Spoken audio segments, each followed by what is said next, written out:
Narcissism casts a shadow, a heavy one that strains relationships and leaves marks you don't see often until it's too late.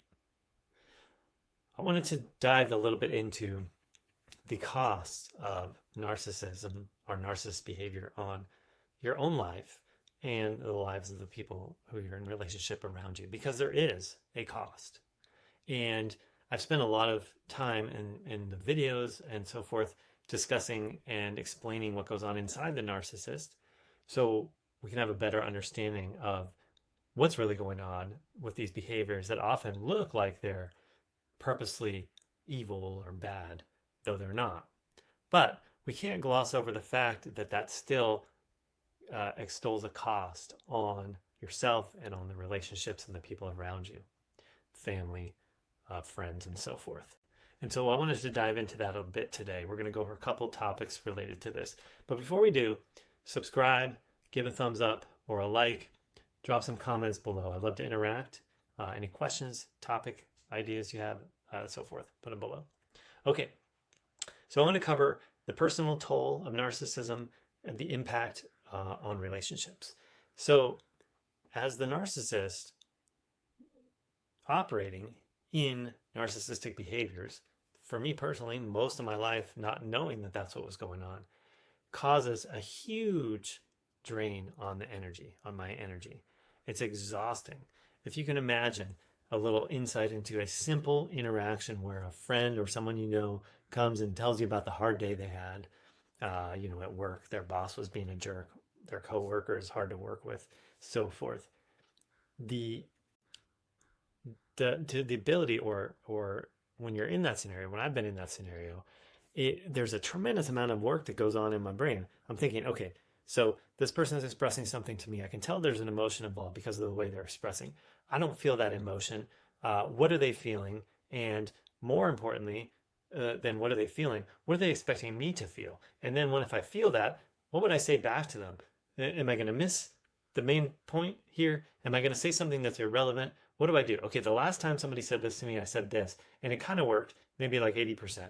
But that wasn't great because they still didn't like what I said, and it was still an awkward situation, and I had to get out of there quick. And just these type of things just operate at this immensely fast level and constantly trying to analyze the situation, understand the equations, what's going on, and so forth. Because none of that's happening naturally, internally, from just a normal sense of empathy, like, oh, this person's feeling this, I feel this for them, and I would say this. None of that happens naturally. So it causes a huge amount of a mental toll to try to get through that simple scenario in a way that actually works, so that one, the other person doesn't look at you like you're crazy. Two, the other person will want to still be your friend later. Three, so you get out of the situation without them finding out, your deep dark secret, whatever that is for me, that there's something wrong with me and I can't be loved, that kind of thing. And so that exhaustion just builds and builds and builds, and you find yourself not wanting to be around people, not wanting to go to social situations, or even fun activities that you really enjoy, but that might have an emotional or a intimate type of sharing that might happen. So you just learn to avoid all those things as best you can, and you become more and more restricted in your life. That's one of the big tolls that happens personally as a narcissist. Now, in your relationships, you miss emotional connections. Now, that might not seem like a big deal, depending on where you are in your journey as a narcissist.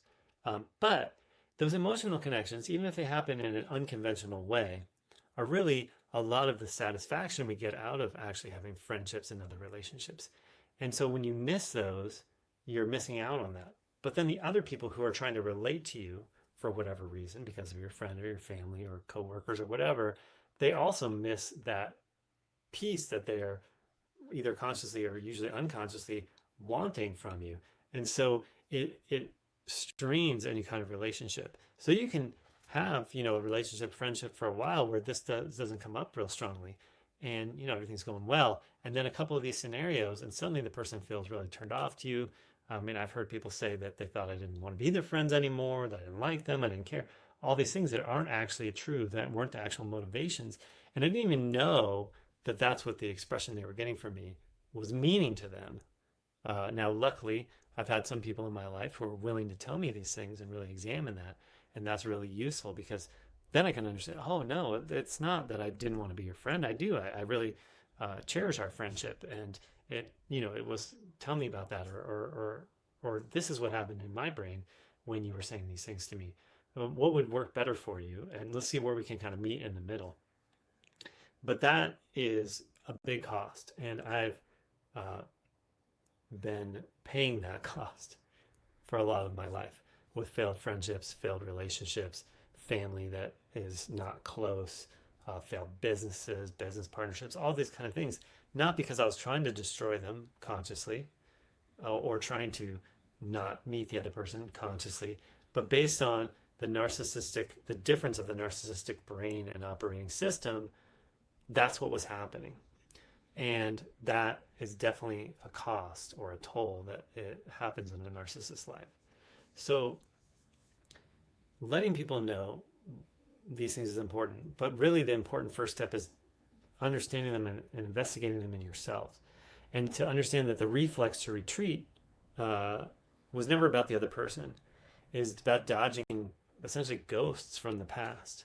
And so if you can start to identify those areas, you can start to operate in a way that isn't just avoidance to try to avoid those ghosts from the past. That helps to create relationships that will maybe work. I think understanding these costs is important. It's not really about feeling guilty or shame. It's really about awareness. Because once you have that awareness, then you can start choosing how you want to interact with your world. All right. Make sure you subscribe, give a like, thumbs up, drop some comments below, questions. What's been working for you? What are some of the costs that you've noticed? What's working? What's not working? And I'd love to interact with you guys in the comments. So go ahead and fire off some of those. All right. Until next time, we're spreading the news that narcissists